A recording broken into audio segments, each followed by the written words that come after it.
Lights, camera, action!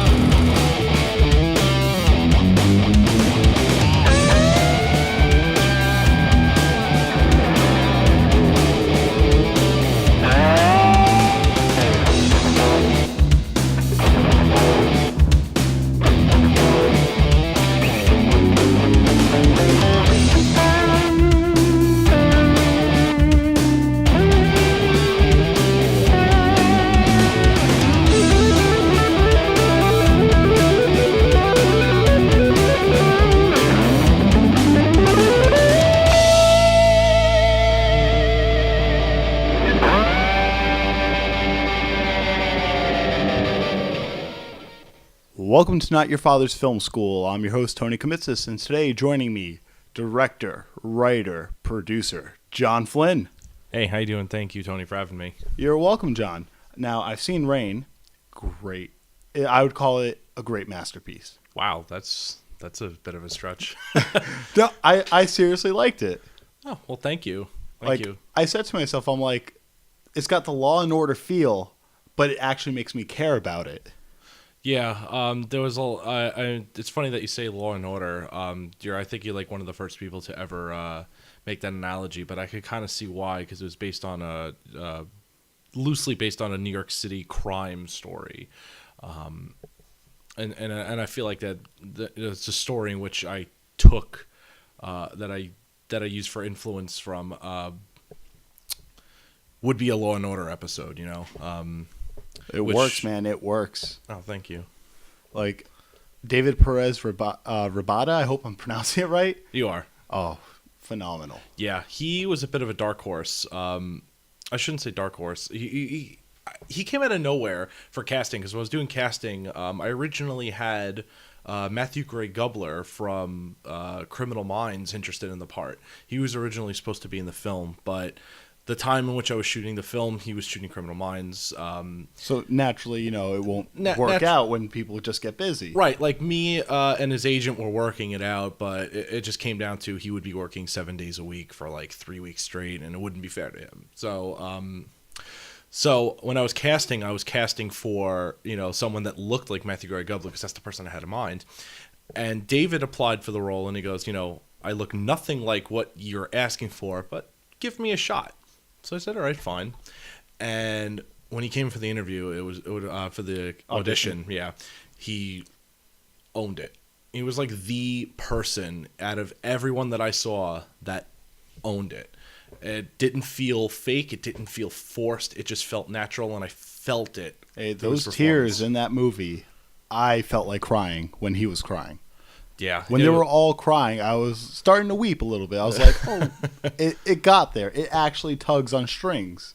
Yeah, and it's kind of difficult for a short film to do, too, because you're such a limited amount of time to, you know, tell a story, to introduce your characters, and get you to care about them, you know. So I try to make the characters as, you know, right off the bat, relatable as humanly possible. I guess it worked. It did. Like, if it wasn't password protected, I would tell everybody, go watch it right now. Well, actually, it will be available for public consumption very, very soon. In June, I signed a deal with Shorts TV. Mm-hmm. It's you can get it through Google Fiber or DirecTV, or a wide assortment of other television broadcast stations, broadcasting companies. Starting in June, so you can watch the film on TV coming soon. Well, people, you heard it here first. John Flynn, Rain, gonna be on TV pretty much soon. Yeah, and in June 2016. Like I was waiting for the ink to dry first before I would make the announcement. But I actually just got the from them yesterday. Wow. So I'm getting the sneak exclusive now. You are getting the official the official statement from me saying that Rain will be available for general consumption as of June 1st, 2016. And as a guy who's seen many independent movies, Rain is by far my top 5. Nightcrawler's ranked higher because it was an independent movie before the studios put it out. But Rain is up there. Oh yeah, well any film that's independently financed is an independent film. Yeah, you know? of course. And wow, that's a tremendous compliment because there's so many great independent films. It's Like just from mine's the like a little- poster, just from the little poster, I was thinking, okay, what could this be about? Because it's called Rain. And part of my mind went to, you remember Bowfinger, right? Yes. Chubby Rain. Oh. Part of my, I don't know why, but it went to that. Just Chubby Rain. It's heavy because of aliens. But I didn't know what to expect. I went in blank. I actually wrote down some things with bad handwriting. I noticed a picture of Santa and a baby on the little counter next to the table. Was that deliberate? It was. And I can actually go into a little bit of detail about that. Originally, there was supposed to be a shot of those pictures, and it was supposed to be David's character, Calvin, with his grandmother. It was supposed to just kind of be like visual exposition about how he got the house. Production was a little bit tight, and it's just one of those very simple but yet completely effective things that just fell through the cracks. And like, as a filmmaker, everyone says you're learning every day, that a new film set is a new way to learn. Even Steven Spielberg learns on sets because every set is different. But that is just one of those things that irritated me, because that shouldn't be a thing that you have to learn on a set on your second film. Second film directing. Rain was your second? Yes. Which one was your first? It's a film called Until the Night is Over. That is available online for you to watch for free. I did shoot a film called Tempest back in 2013. But I have ran out of money for post-production. There was a lot of scientific sci-fi elements to it, and there was a lot of green screen and animation and stuff. And I just when I was young, I was stupid, and Yeah, you were naive. I was very naive. You didn't know what a movie took. Right, yeah. And I thought the things that could be done a lot easier, but that was really wrong. I think this is such a valuable lesson. You do get what you pay for. So if you're going to do it, you have to do it right. You have to plan for it. And I just didn't do that. That was one of the things that I learned from that film. So I don't really credit that film as a directing credit towards myself, because it doesn't exist. You never know. Maybe one day you'll go back and finish it. You're like the 80th person to tell me that. But hey, I love sci-fi. I always want to see more sci-fi. Trust me too. I really do too. But excuse me. Sci-fi is an independent film, especially if you're a no-name independent person. It's really difficult to pull off. Well, not in terms of like actually creating it, in terms of getting distribution companies and film festivals to buy into it. The last sci-fi film that I can remember being in a major festival was The Congress with Robin Wright, and that was a couple of years ago. And there was another sci-fi movie out of Sundance. It was, and I totally am blanking out on the name of it too. We can always look into that later on. Yeah, I know. And everyone at home is going to be on IMDb. It's like, oh, I wonder what that movie was. Well, it's okay. Our viewer base right now is in like the 30 to 40 people, so not many people are going to fact check you. But later on in the future, I will have you back just to have a statement of what that movie was. Yeah, I'll get you the title of the film too, because I remember it being a standout thing, because I was actually at Sundance this year. I was actually just going to bring that up. How was it? Was it gold? Oh, Sundance was an amazing experience, because that's like the indie film mecca. Every one of your favorite indie film directors had a film showcase there one way or another. Right when they're in their prime ripe stages. Nolan, Kevin Smith. Oh, Kevin Smith, my prime example for the type of director I want to be, except not Jersey Girl. Jersey Girl's the example I don't use. But I mean, like, it's really interesting to see what Kevin Smith is doing now, with jumping ship in terms of like what genre he's been confined to, with Red State, with Tusk, and now with Yoga Hosers, which I actually missed, because when I got there, it was playing at midnight at the day I arrived, and after traveling for like you just had to hit 10 hours. Yeah, it was. I had to sleep and and prepare for the following. I think I stayed there 5 days, so I did miss that one. But it's honestly, I feel like, with no discredit to Kevin Smith, that feels like a film that I'm just gonna catch on Netflix in a couple months. Well, yeah, he even said it wasn't for his general fans; it was more for the girls. This is girls' clerks with Nazi sausages. Yeah, but I mean, like that kind of thing could have been done as like a YouTube Red special. You Of know? course. That would have been like a chuckle, not not with no disrespect to Kevin Smith, because Kevin Smith created Clerks. well, not only Clerks, Mallrats, Clerks 2, Dogma, Chasing Amy. Chasing Amy. Thank you. That was the film I was thinking of. I love Chasing Amy. Oh, who doesn't? That's my favorite Kevin Smith. That's my second favorite Kevin Smith. What's your film. first? Mallrats. A movie that was not great the time it came out, but today is considered one of the There are best. so many ones. movies that are like that. You know, you could go on forever about Look that. at The Room. It's still terrible, but we all still watch it. Oh, Jesus Christ. I think we watch that just because we like to feel good about, especially filmmakers like to feel good about ourselves, that we can't seriously make a film that shitty. And yet, he's actually still collecting royalties from this movie. Well, of course he is. Because we're dumb to keep watching it. Yeah, well, I mean, like, because he's promoting it the right way. Instead of him, when he originally came out the film, it was very serious about it. But then after he started to realize that, okay, this movie is really bad, I better start playing it for what it is. And, you know. You ever seen his follow-up, 13 Blood Street? I didn't even know he made a follow-up film. It's 13 minutes. He takes it even less seriously than The Room. It's not even good. It's something you can watch online for free. And it's one of those things you have to watch once to appreciate the script and the movie you are making. I feel like that's him capitalizing on The Room. Oh, it is. 100% it is. But also, what I think, I haven't even seen the film, but I can tell you right now, based upon what you said, that he knows what The Room is like, and so he's trying to make that same atmosphere again, but he can't really make that same atmosphere again because when he made The Room, it was supposed to be serious. Yeah. Now he knows that he wants to make a joke of a film by making like a joke serious kind of film. And all the jokes just miss. yeah. They weren't even close to hitting. Like, it's like Lethal Weapon 4, my least favorite out of Lethal Weapon series. It just missed. Yeah. But we're getting very off topic right now. We're supposed to be talking about Rain, and here we are about Lethal Weapon in The Room. Yeah. Well, How'd you come up with the story? Well, how I came up with the story was I was reading through the headlines of a lot of different news articles, New York Times, New York Post, even national headlines through like CNN, MSNBC, Fox News, just anywhere that I could grab different kinds of headlines.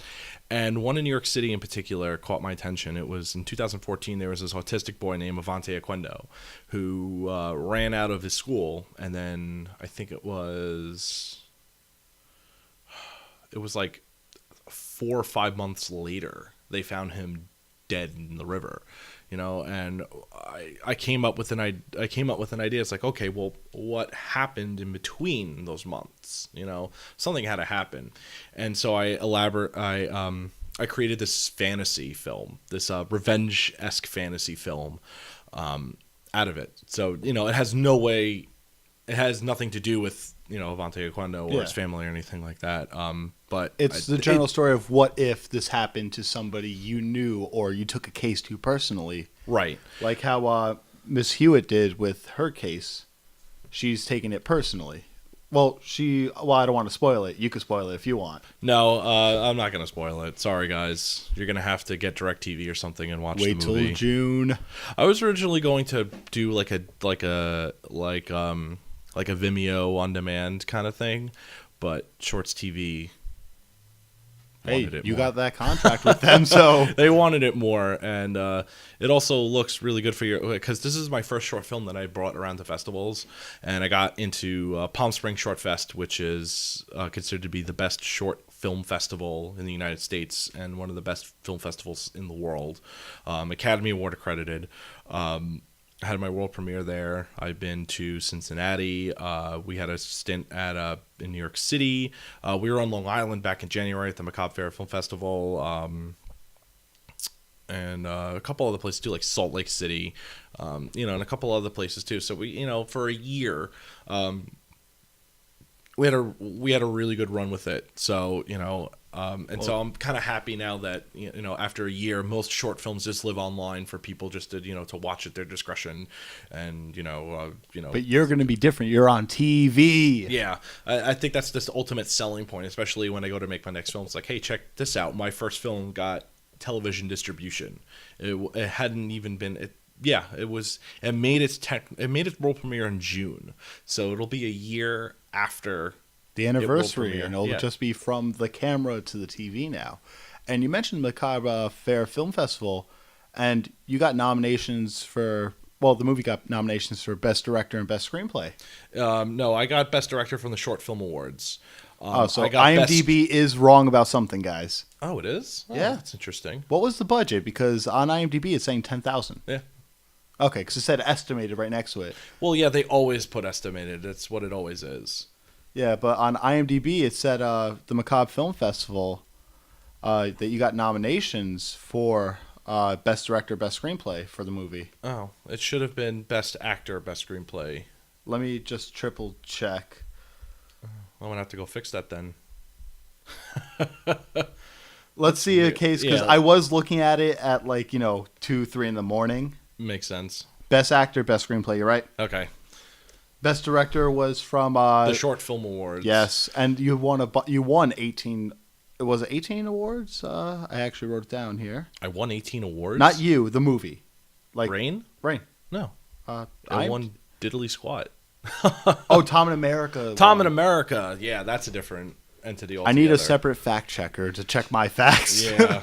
Well, no, it starts getting confusing when you have a couple different films, I guess. Under your Yeah, belt. I haven't even seen Tom in America yet, but judging from the reviews and the fact it won 18 awards. Oh, it's actually going to be at Queens World Film Festival. I think either this week or next week.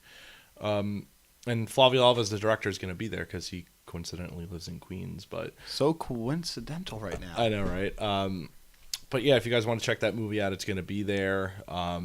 That is a really good film because Flavio is a really talented director, and he has a very unique vision. And I feel like that by the time he got to that film, which is his fifth film, he had really honed in on his craft, not just as a storyteller, but also as a man who understands the film business. And we made history with that film, the first short film in the history of cinema to get 2 Academy Award nominated actors in the film, first time. You're just check breaking that all all- ground right now. Yeah, it was the first time anyone has ever done that. I think because- I should just stop making movies and let you just continue. Oh, no way, man, no way. No, I am going to make a movie. I'm going to try to get it into some form of festival, whether it be on Long Island or in Queens or Greece even. Yeah, I mean, getting it into any festival is a great thing. To be able to see your screen. See your film on a screen is an amazing thing.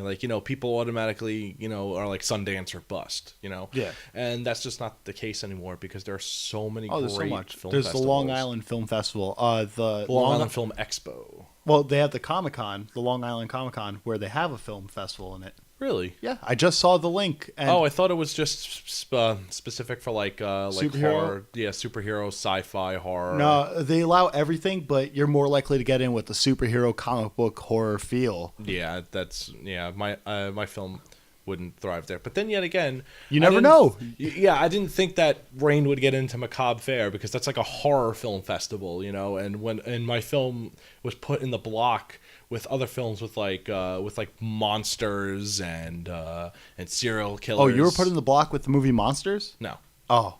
No, I'm Oh. just saying like with the With content the of the film. I was gonna say Monsters, another one of my top 5 independent movies. Oh yeah, no, that came out a while ago. But I was shocked when they said, "Oh, congratulations, you're in the festival." I'm like, really? And I remember the writer goes, "Why the hell did you submit it to a horror film festival?"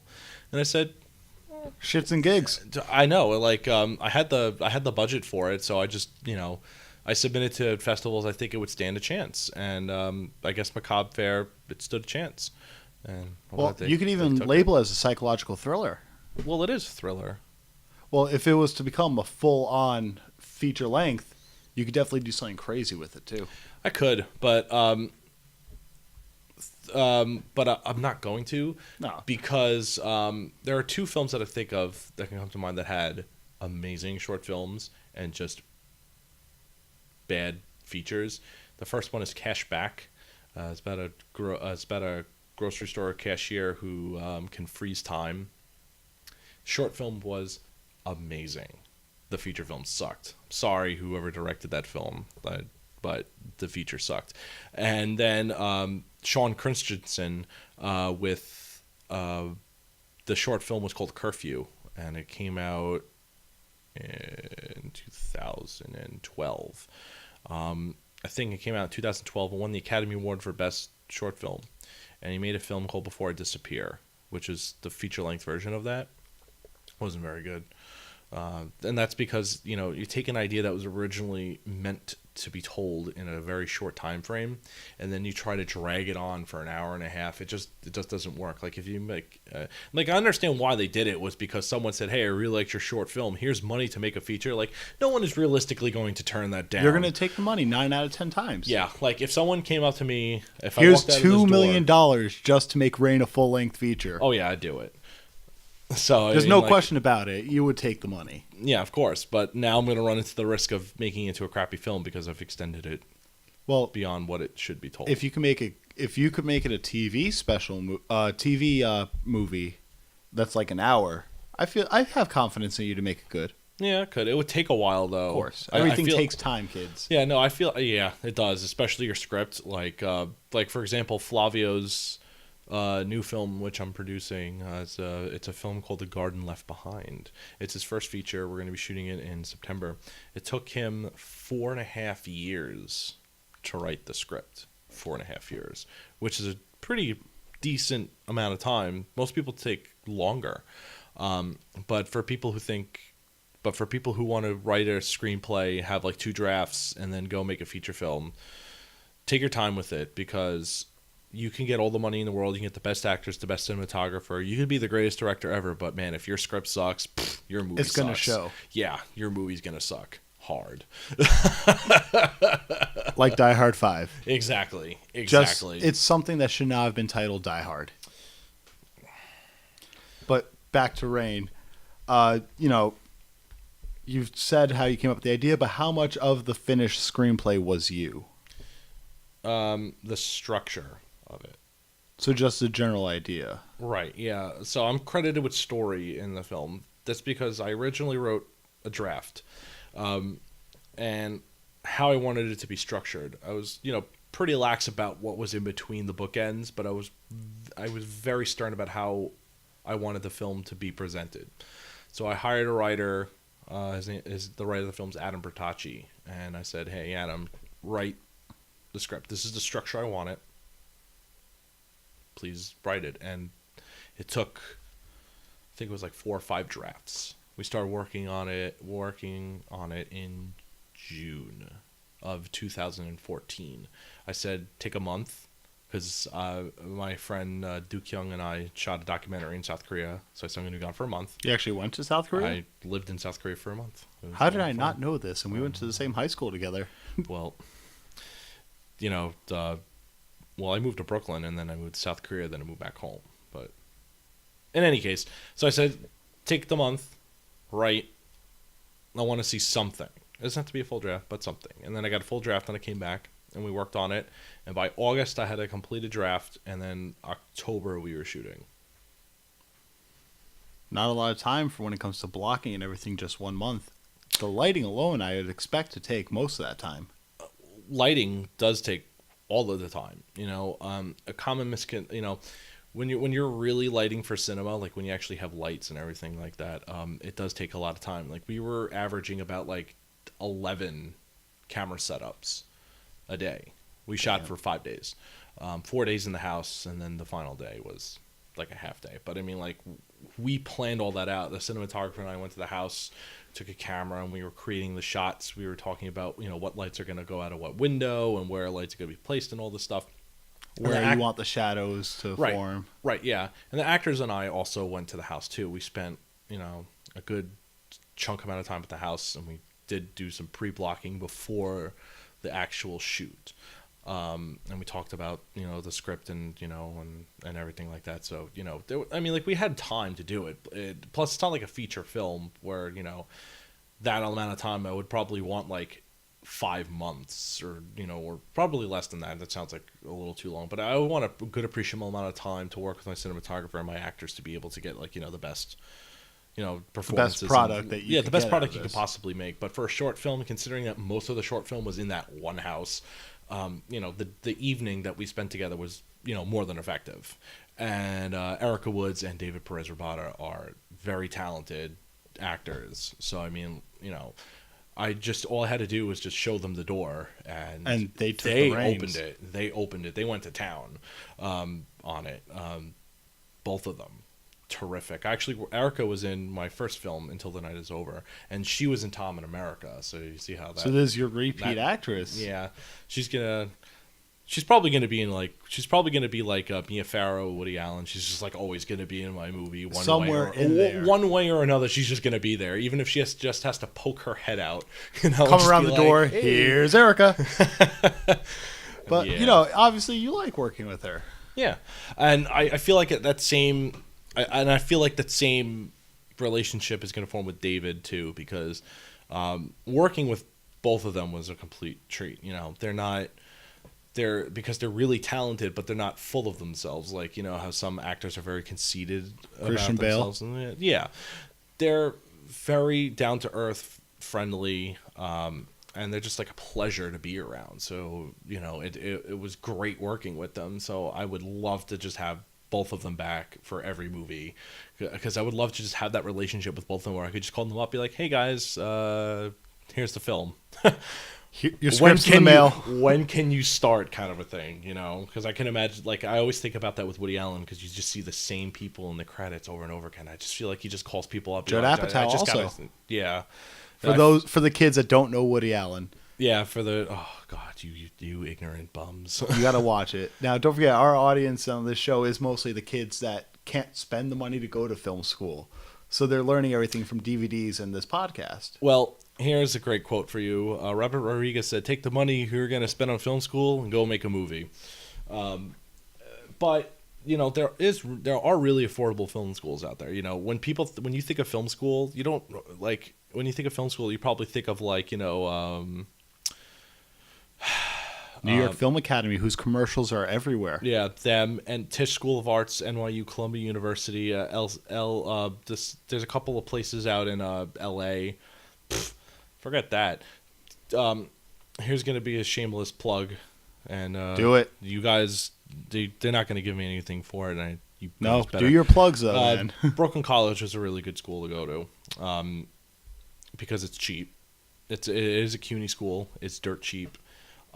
They have a really great team of professors, though a bunch of them did just go to the graduate program, which is in Steiner Studios. It's like literally in a working film studio. It doesn't get any better than that, realistically.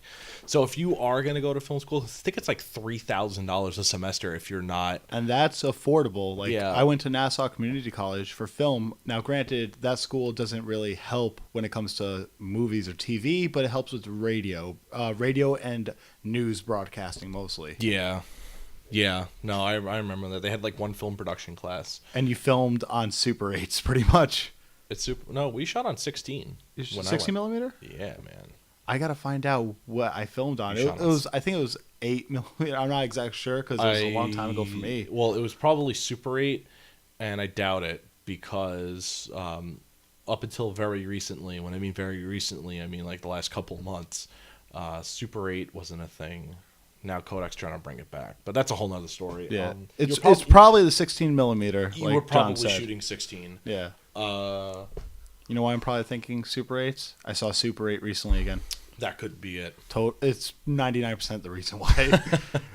But CUNY Brooklyn College is a really good school, and then if you wanted to go for a graduate program, their graduate program is really good too. The reason why you want to go to film school, there's two reasons why you want to go to film school. One, you're going to meet all your friends. You're going to meet the people that you're going to work with arguably for the rest of your life. I met quite a few people that I'm going to be working with for the rest of my life. And two, student discounts. Your best friends. Your greatest friend. Let me tell you, Rain was $10,000 because of student discounts, okay? That movie would have been like $50,000 plus if I wasn't a student. Plain and simple. Like you can, like, you know, it's like with student discounts, like you don't have to be afraid to go to places. Like, for example, at the end of the credits, it's a filmed in Panavision, and Panavision is really bent on ushering in a new wave of filmmakers. They have the New Filmmakers program where they give you stuff for free. Also, the best way to actually get restaurants and stuff is, hey, I'm a student at this college. I should know I work at a diner in Brooklyn. I have students from LIU in Brooklyn coming up to me all the time, like, I need a diner scene. Yep. Yeah, and more times than not, you get them. Yeah, for free half the time. Yeah, it really helps. It really helps. It really does help. And considering that Brooklyn College is just really cheap, and you're gonna get the same education, even if at Tisch School of Arts, I can tell you right now. And plus, you know what? And I'm not even gonna apologize for this. All you Tisch School guys suck. Shots fired. Somebody called the police. John just murdered a man. Yeah, cold blood too. Yeah, I don't like people who go to Tisch. Hey, you're entitled to your opinion. Yeah, I know. So, so if you are going to make the plunge to go to film school, you should definitely check out CUNY Brooklyn College and then the graduate program after that. Now, that's towards majority of, the people between 16 and 22. Now, what about the people that are 30 who just want to make the movie for the sake of making a movie? Well, save up your pennies. I think this would be a very appropriate time, since you're targeting this towards, up-and-coming filmmakers who are very young. Stay very, very, very far away from crowdsource funding. Indiegogo, Kickstarter. I remember Kickstarter when it first started, and I actually went to a soiree for them advocating for, okay, more films should be on Kickstarter. And I went to a Kickstarter party, and I met the director of this film called Newlyweeds, and it was a gentleman. Newlyweeds? Yeah. Okay. A gentleman named Shaka King. Went to Sundance with films. His new short film was at the 2015 Sundance. Nice guy. But he was there, and he was there, so it was drawing in some of like the new indie crowd faces. Like Shaka King was mentored by Spike Lee, so you had this new. And plus, Shaka King's cinematographer was the cinematographer on The Sweet Blood of Jesus. So, Kickstarter was attracting these newer faces into it, but now the market is just saturated with so many people asking for like $100, and then in return you get like a copy of a 15-minute film. Like, it's just, for any normal person, that's just not economically feasible, unless it was someone who was, of a recognizable name, like Veronica Mars is getting $2 million in half a day, and that's for the new movie, which came out. I would actually definitely pay to see another Veronica Mars. Well, yeah, but I mean, like, that's the kind of things that get successfully funded, not the indie film people that really need it. And also, fan films, I don't feel like should go for crowdfunding, because you're taking somebody else's work and you're expanding very little on it. It's not even that. It's just that the market is just so saturated, and everybody has an Indiegogo. Everyone has a Kickstarter. Everyone has a Seed and Spark. Everyone has a GoFundMe. Like, chances are you're going to get the money from your family and friends. Just take the money straight up, because Kickstarter and Indiegogo will take 4 or 5%. And then if you do the flexible paid campaign through Indiegogo, they take 9%. So why are you going to lose 9% when you could just get the money up front? That 9% could feed your actors for like an hour. It really if can. You get something cheap. So if I did that with Rain, I would have lost $100 if I'm doing my math correctly. We'll round up to 10%. Yeah. Yeah. About 100. Yeah. That's on an indie film, $100. You're thinking, $100 against 10,000. It's a lot, kids. Yeah, that's a lot. Like, I wouldn't be able to afford the truck to bring the gear to the location on Long Island if I didn't have that $100. All right, we're going to take a quick commercial break, and we'll be right back. Come on down to High Shelf Studios. We can record your song, EP, album, all at affordable rates. And for all you filmmakers out there, if you need help mixing or voice dubbing your movie, we are here for you. Email us at info@highshelfstudios.com. That is HI-SHELF SHELFstudios.com. And we're back. I'm still here with John Flynn. He will not leave. Nope. And, funny thing during the commercials, he was telling me that he almost got into a little beef with somebody. Oh, yeah. Almost. But the guy was very respectful. I'm not going to say his name. I'm not going to say the producer's name. But I saw The Witch recently, back when it came out. I saw it opening weekend, and I was expecting it to be, terrifying. Like, scariest movie ever kind of terrifying, and it wasn't, and I was severely disappointed by it. And so I wrote an op-ed piece on my blog for my website about how hyperbole really created the terror of the film, and how the film was a good film. It was a good film. It was just not a horror film. So a producer of the film emailed me and told me, I should be a little bit more open-minded, and that, I wasn't, that I didn't have I forgot the quotes he used, but, he's basically saying I was wrong in a weird way without really saying I was wrong. So I emailed him back and I said, let's look at the facts here. You made a period piece horror feature film for $1 million that was in Sundance, won Best Director, got picked up for distribution, and gave that distribution company, A24, their best opening the company has ever had. So right down to the T, you've lived my dream. So, I can't really say I hate the film, because I really don't. But I just don't think it's a horror film, and that was the whole point, because it wasn't... You had one expectation, and it just didn't deliver on what you were hoping for. Right. It's kind of like it's following the footsteps of films like It Follows and The Babadook. These films that let its themes trump over the narrative of the film, and ultimately they forget what makes a film scary. And The Witch, I think, was the best out of the bunch, in my opinion. Like, out of all three films. Well, I saw It Follows, and I'm still not clear about what time period it's in. Yeah. Because there's a cell phone in the beginning, and they have a futuristic e-reader shell, and then they have typewriters and 1970 cars. And landline phones. This is a society of hipsters in California. That's what it is.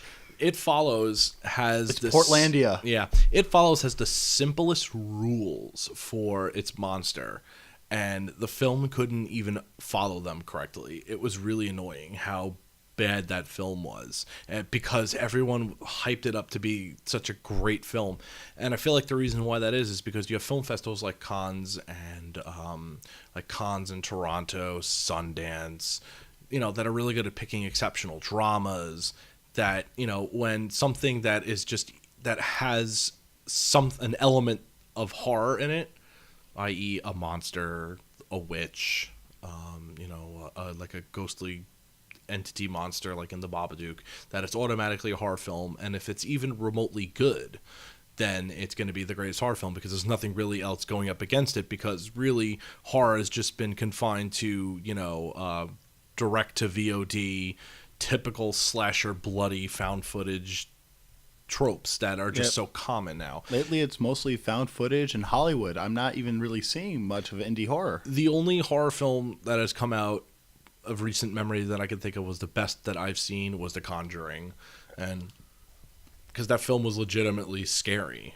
because there was I can go on about this, but the producer emailed me, so I wrote another piece on a website called The Odyssey Online, which is like a website dedicated to millennials, millennial writers writing for other millennials, so I wrote a follow-up piece about that, because, I pitched it to them saying, hey, look at this. And they said, okay, go for it. And I wrote a piece. And I basically defended my point, but I also wanted to make it abundantly clear that people should go see the movie, because even though I'm writing such a negative thing about it, and anyone who's listening that hasn't seen it yet, please go see it.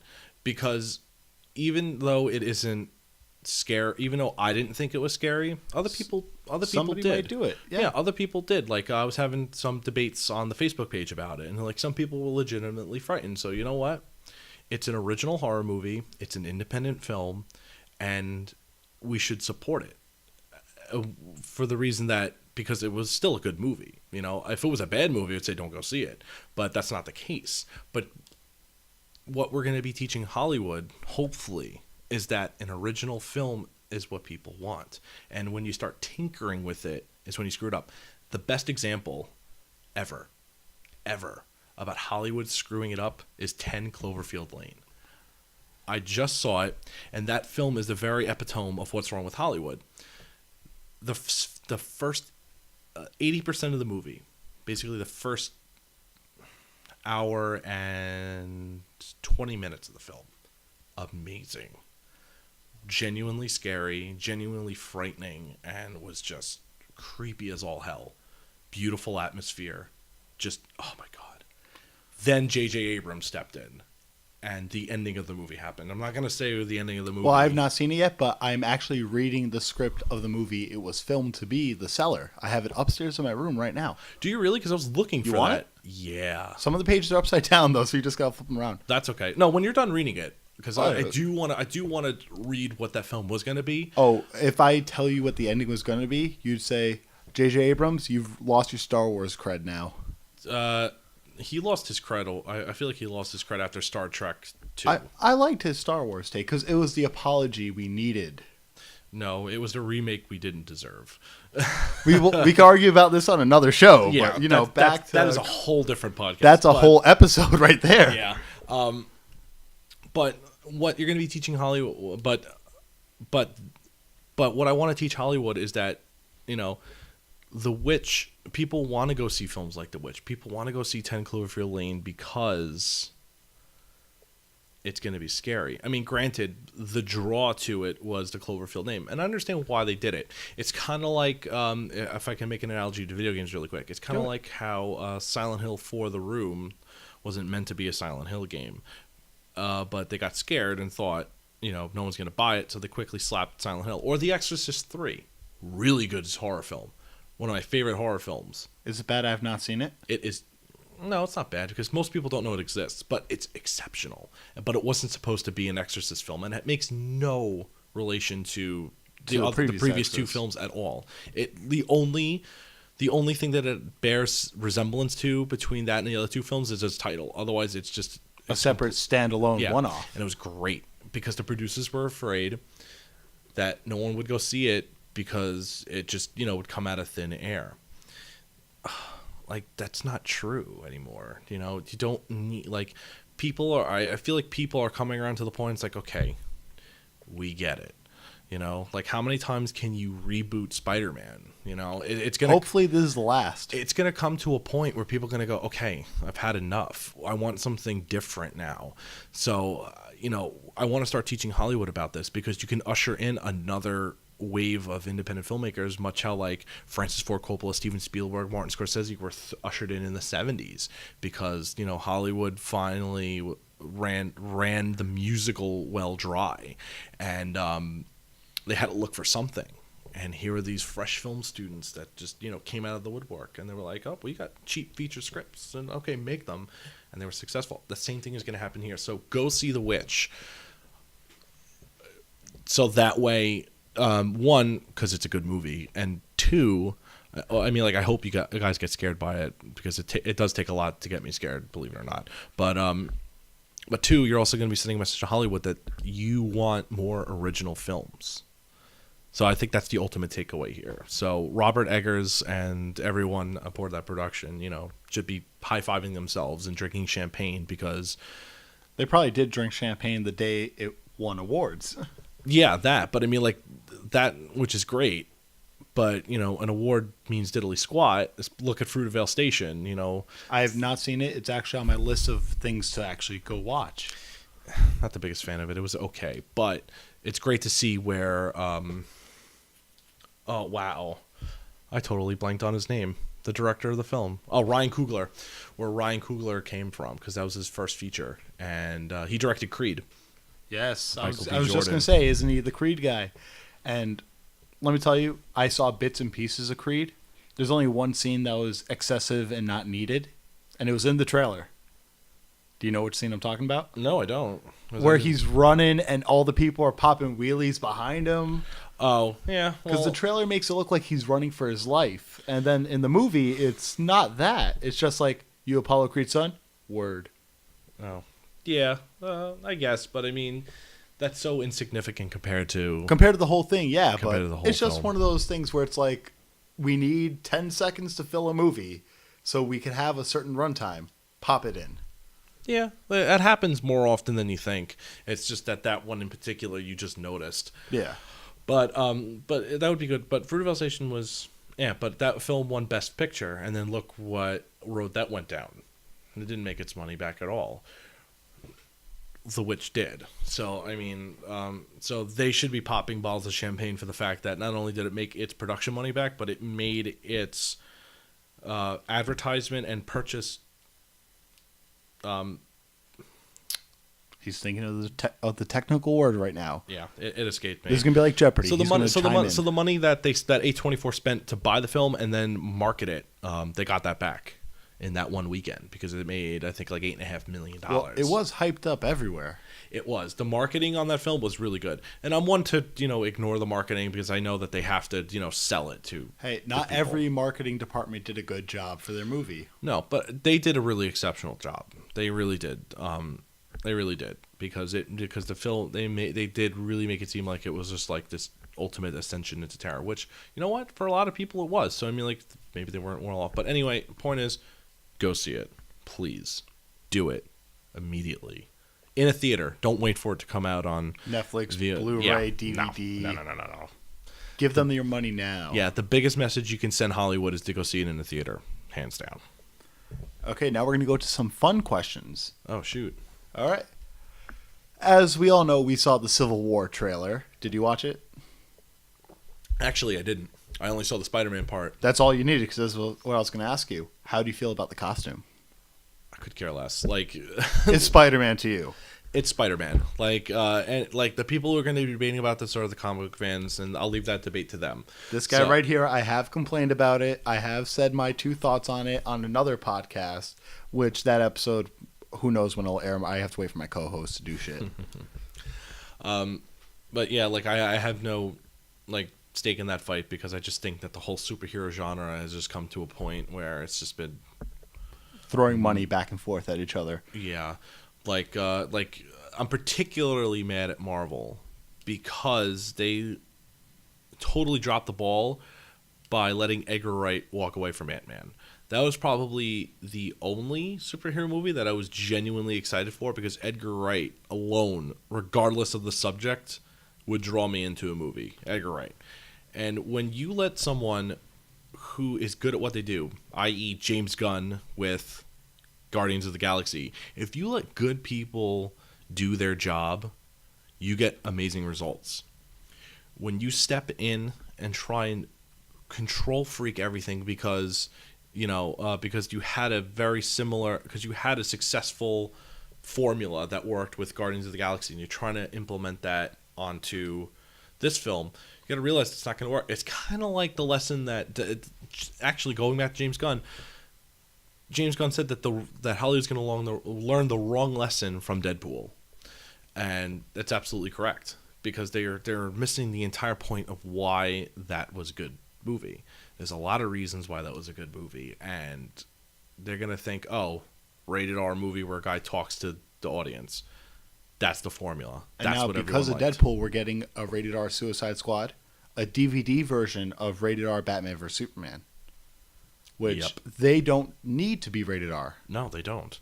If they're rated PG-13 and they don't need to be. The reason Deadpool needed to be rated R. That movie had to be rated R. There was a pegging scene. You had to have it rated R for that. Yeah, no, that whole I'm so happy that they kept it that way, and they also let the director, his name also escapes me. They let Tim something. I Yeah. can tell you in exactly 1 second. they let him and Ryan Reynolds go off the chain, which is what happens. Which is why you get successful movies. Tim Miller is the director of Tim Deadpool, Miller. who's like 50 years old, and this is like what, his first or second movie? Yeah. So to all you people who keep failing, it's gonna happen one day. You're going to be directing a Deadpool.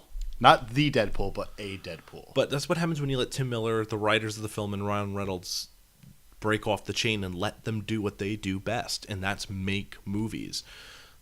Just it's like like it just infuriates me. So like to answer your question, I don't care. It's Spider-Man. You just want to see that web slinging. I don't want to see any of it. I'm going to actually opt out to not see Civil War at all. Really? Batman vs Superman? What are you going to go see? Maybe.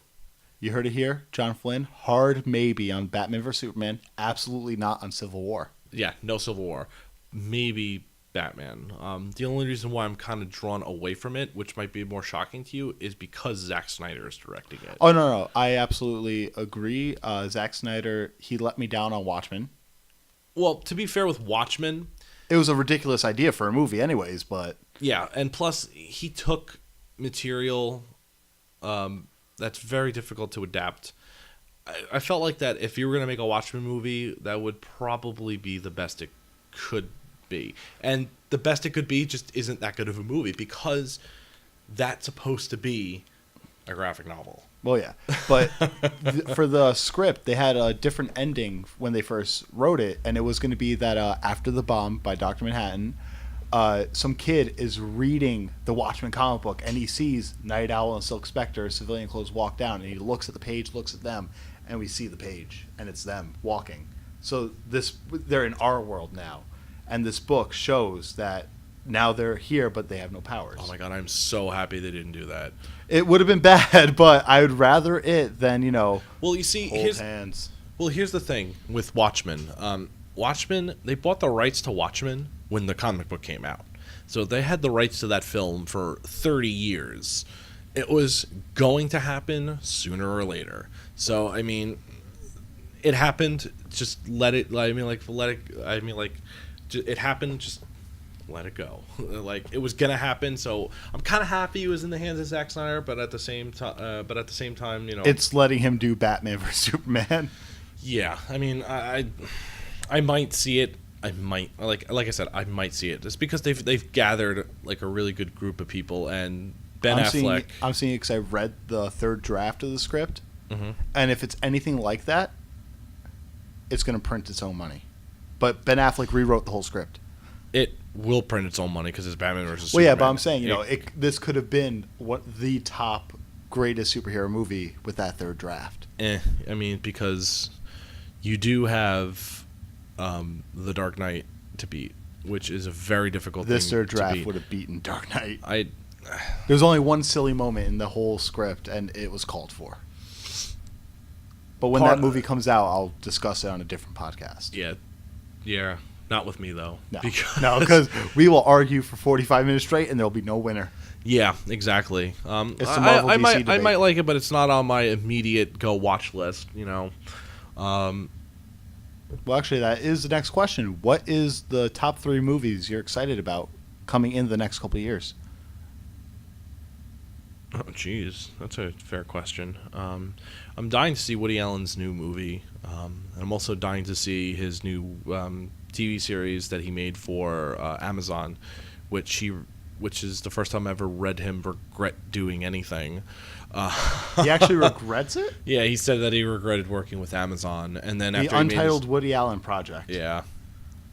I'm curious to see those two. I'm cannot wait for Alfonso Cuarón's follow-up film. He directed Gravity and one of my top 5 favorite films of all time, Children of Men, and the best Harry Potter movie, The Prisoner of Azkaban. Yeah, don't even fight me on that, because I could intellectually... We're going to have to go on to movie fights. Yeah, I could intellectually school you as to why that's the best movie, but that's another episode in itself. That's kind of it. I mean, there's probably some other movies that are coming out that I want to see, but I can't think of any immediately off the top of my head. I wish because I typically look at like IMDb for what's coming out. Yeah, for what's coming out. I just look at like every studio's. Here's our next 5 years worth of movies. Yeah, but you see, those next 5 years worth of movies are just like superhero movies. Well, occasionally you get the few Disney movies coming out that aren't superheroes. Yeah, but that's like the same thing. That's Big just Hero tentpoles. 6 too. Yeah, I was like, okay about that. Oh, speaking of Disney, everyone, go see Zootopia. I was just gonna say John Flynn's gonna drop a Zootopia. That was such a great film.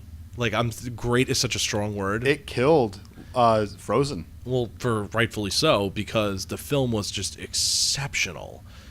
Like, I saw Inherent Vice at the New York Film Festival on film with Paul Thomas Anderson in audience there with the entire cast. Saw it before anyone else on the entire planet except for, some press day at a press screening. Zootopia was better than that movie.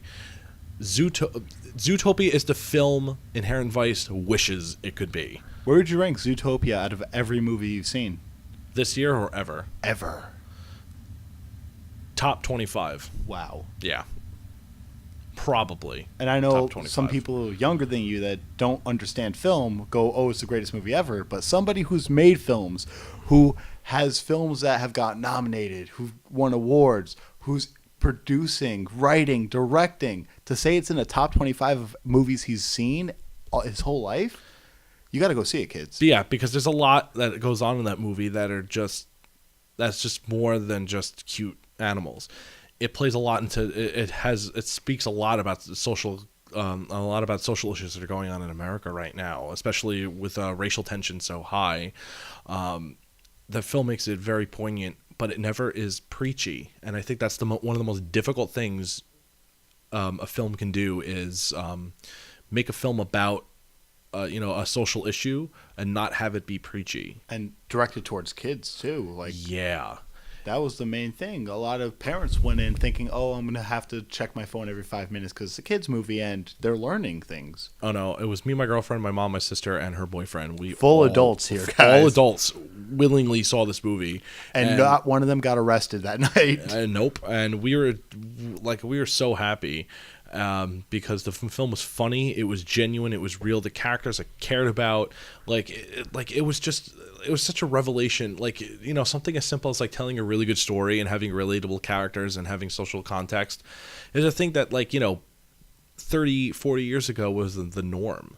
But now, because it's so scarce, you get a film like Zootopia, and now it's 10 times better than what it really should be. But the film was really, really good. It's a children's Sunshine to War film in the vein of Chinatown and Inherent Vice. You think it's going to get an Oscar nomination next year? It'll win. You're saying it's going to win? It will win. I could actually bet you money on it. It will win. Well, folks, for next year's Oscar, I'm going to have a March Madness thing where everybody's going to pick their bets. John Flynn's locking himself in right now at Zootopia for Best Animated Feature. Best Animated Feature will be Zootopia because the only film that's really going to be up against is Finding Dory. And there's going to be other films coming out. Yeah, but let's be real. Finding Dory's not going to be on there first. It will be. It will be nominated. Every Pixar film is nominated. That goes without saying. But I feel like the Academy will give it to Zootopia. For one, because of its social context, two, because of its box office performance, and three, because it's just a really freaking good movie and it honestly deserves it. It should also be nominated. I haven't seen all the movies of the year yet because we aren't there yet. But only in March. It should be nominated for Best Script, and they should seriously consider breaking the rule of not nominating people who do voiceovers and give it to the young woman who played the main character and to Jason Bateman. Give them Best Acting and Best Actress nods. But now you're just asking the Oscars to change the rules when we also have Jada Pinkett Smith, who's opting for a whole separate category for minorities for their own awards in it. We don't get political on here, but Oscars So White is a thing that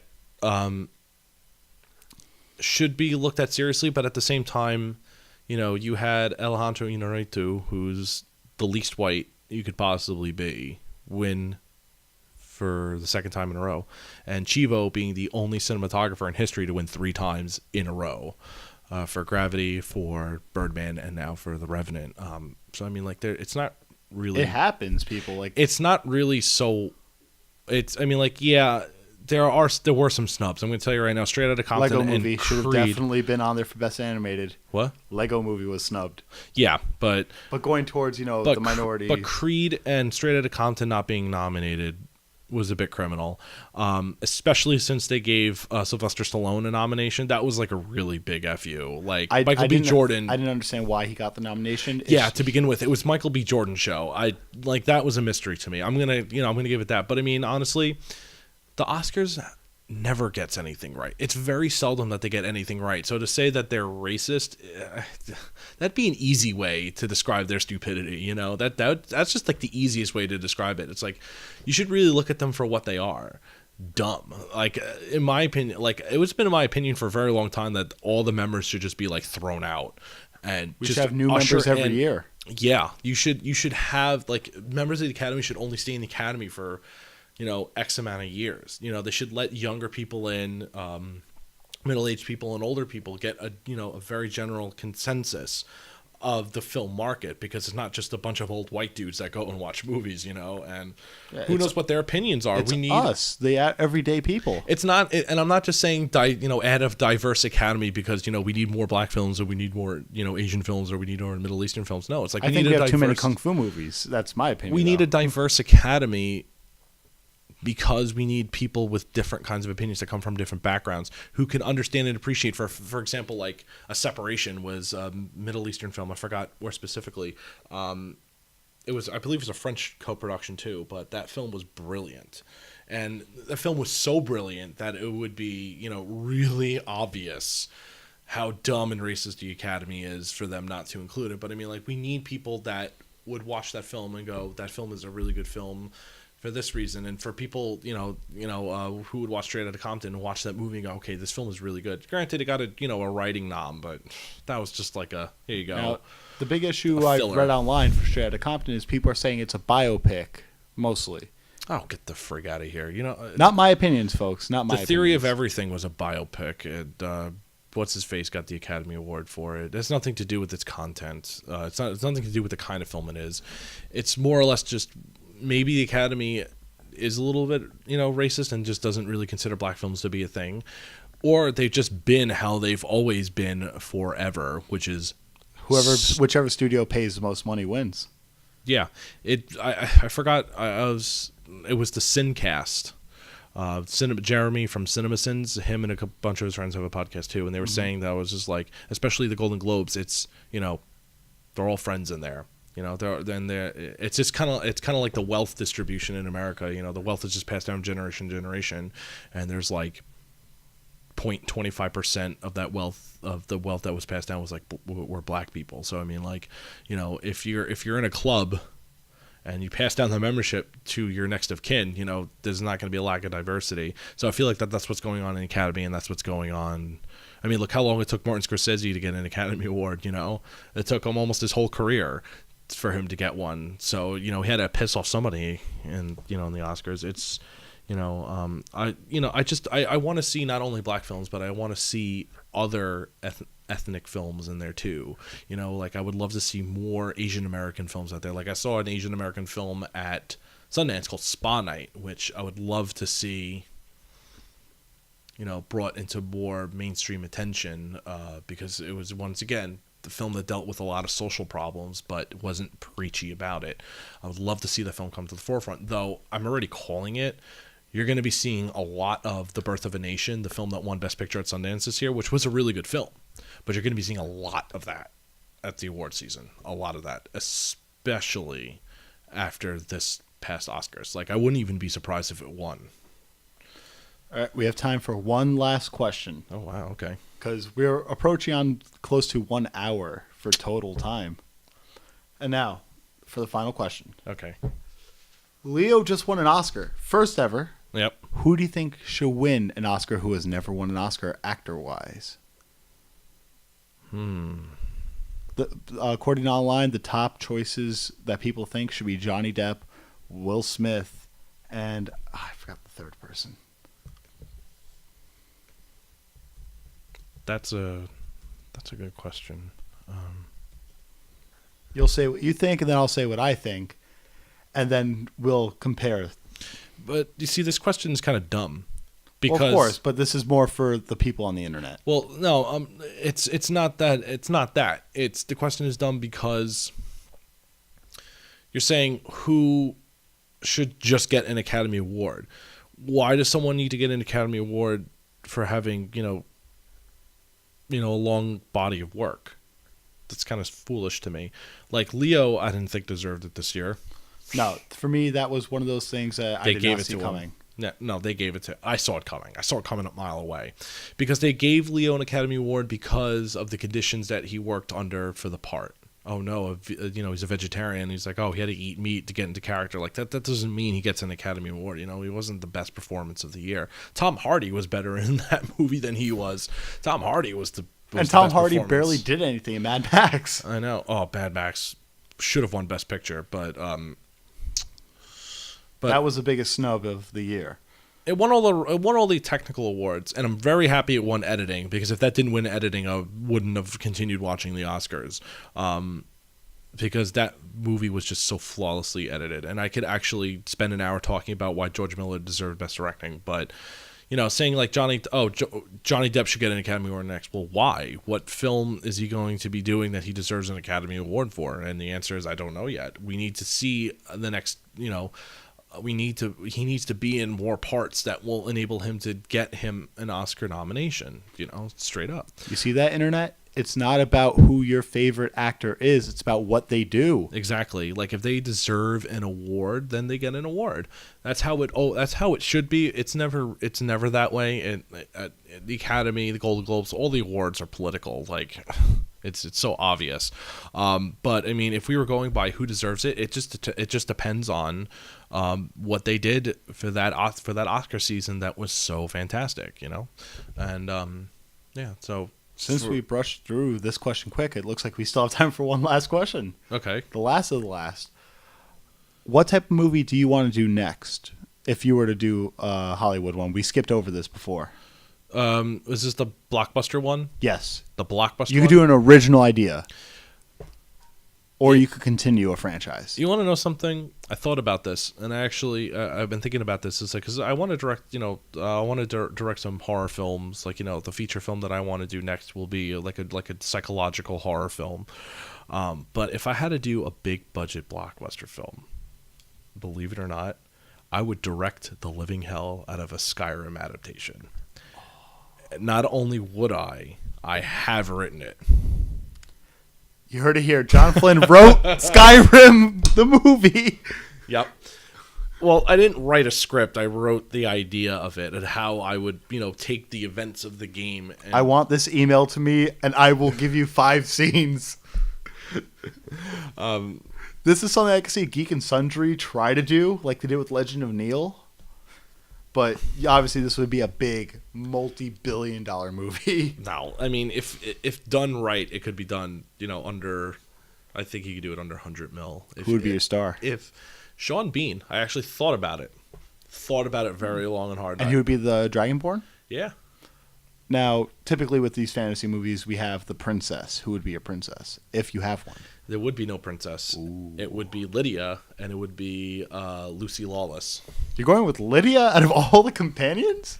Yeah, because she's the companion. She's the first one you get. She's the first one, but she's not the one I kept around. I married her and put her at the house because I didn't want her getting killed. I loved that girl. Oh yeah, I loved her too, but I wanted to keep her around because she was even though her character is so one dimensional, I felt like I had this bond with her that I had to protect her. I wrote fan fiction about me and Lydia. But I would seriously, it would be Skyrim, and then I would do. Would you follow up with Fallout? No, I would follow up with. Don't say Elder Scrolls Online. No, Dawn Guard. Ooh, you're going to the expansions. Yeah, you could do a trilogy out of all 3 of those because they've already established them, and I've already kind of, I've written it down in my chicken scratch in my notebooks. But I mean, how I connected each one of them. Would Sean Bean be in all of them, or would we get a new Dragonborn? No, he'd be in all of them. Dude, you don't know how bad now I want to see this. Yeah. Well, I'm tempted to go find $5 million to go $5 million. I need that's startup. That's startup. That's to get Sean Bean to even think about it. Hey, that's what that and if Sean Bean thinks about it, more people will give you more money. Mm-hmm. It'll be a domino effect of great things. I hope. I mean, I have to get into that point in the career. I would love to do it very Christopher Nolan-esque, where it would rely very as little as I possibly can on CGI, or at least use CGI to my advantage, because there's a lot of times where people go like you see CGI in films that are just so bad because they're just used incorrectly. Like CGI, like for example in Interstellar, CGI was used very clever in that film. There was also a lot of practical in that, but to get rid of wires, to make the world bigger, to give you that epic wave on the first planet they go to, it's all CGI. If used correctly, CGI could be a very, very, very good tool. So you would probably, I mean, like if I had to pitch it, I would say, look at the success of Game of Thrones. Now imagine a movie. Now there are some with effects on dragons. Game of Thrones that don't look exactly real. No, well that's They're rare, but they are there. yeah. Well, yeah, of course. They probably blew all the money on the dragons. Yeah. Yeah, because I think that would be the more important thing. If they screw up the dragons, that's what you would be hearing about to the end of time. But like if they screwed up, something insignificant, then Like an arrow going through the eye. yeah, like Only somebody like me who actually nitpicks at continuity. yeah, a nerd like us. Yeah. Well, this is what they drill into your head in film school, kids. Continuity, continuity, continuity. Yeah, if you want the master course on continuity, Mad Max Fury Road, master course. Like, I think I only counted 2 continuity errors. I think, And they were so abysmally small. Yeah, I think so too, and that's the definition of beautiful editing is Mad Max Fury Road. If you want something with terrible continuity, you can watch any Michael Bay movie. That's a cheap shot. Okay, fine. If you want other bad continuity, Star Wars Force Awakens. there you go. That's a better shot. The modulator in the hand going left, right, upside down. The wire's gone. Wires are there. Yeah. Yeah, that script supervisor wasn't paying attention. No. Nobody was paying attention. Daisy Ridley was holding it, and she didn't realize the wires were not on her hand before. But anyways, this has been fun, John. We've approached the hour mark. You want to do your plugins?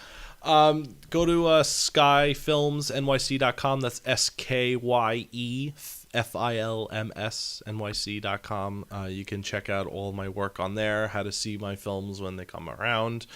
You can follow me at The Film Major on Twitter. Yeah. That's all your plugs? Or the Film Major on Instagram. That's about it. Apart from that, I'm producing a film right now. Producing 3 films right now. A film called Time to Play. It's a documentary about street buskers in New York City. I'm producing another short film directed by a great friend of mine, Allegra Earl. It's called Trap Freedom. And then finally, Flavio Alves's first feature called The Garden Left Behind. And all these are going to be shooting this year. So I got 2 feature films and a short coming up the pipe, and You already have a good resume to start with. Yeah, well, I mean, like, gotta make it better, man. Gotta make it a lot better. Well, when you make the Skyrim movie, I'm telling you, you will man, be the top dog in Hollywood. Yo, man, I can't wait for that day. I'm not even kidding you. Like, I think that will be like the pinnacle of my Would success. you retire after? No. Oh, you'd go more. Yeah. That'll be another podcast where we're going to talk about what would happen after Those 3 Skyrim. movies would be my big budget, and then I would just go back to smaller budget films after that. We could talk about this on another episode. Yeah. But right now we've approached all that YouTube will let us put on. I'm Tony Kamitzis on Not Your Father's Film School. John Flynn. Thank you for having me. And don't forget, Hooky will start filming this summer. And, when it's done, I will post it up on YouTube. It will be free for the people. I'm not going to do no TV deal like John Flynn here, who got lucky. Hey, you never know. You never know. Maybe it will become a terrible TV series. Hey, Hooky. the guy who directed Evil Dead made a 3-minute crappy little short film on YouTube because Sam Raimi saw it. And he's making a $10 million version of it. So I'd be like, hey, Boom. don't count it out. And also, besides Hooky, I am making a little short. It's going to be a 5 to 10 minute short called In Transit with Charlie Maeda, who will be on the show in the upcoming weeks. I'm also going to have The Churro and El Churro Productions, Pat Madden. And today with me was John Flynn. Hopefully we get him back on the show. Yeah, I would love to come back. And possibly coming soon, if I could get the right attention, Pitch Wars, where people will be fighting to pitch original ideas. Best one, I will help write. Oh. And with that, have a great day. And you just learned something for free.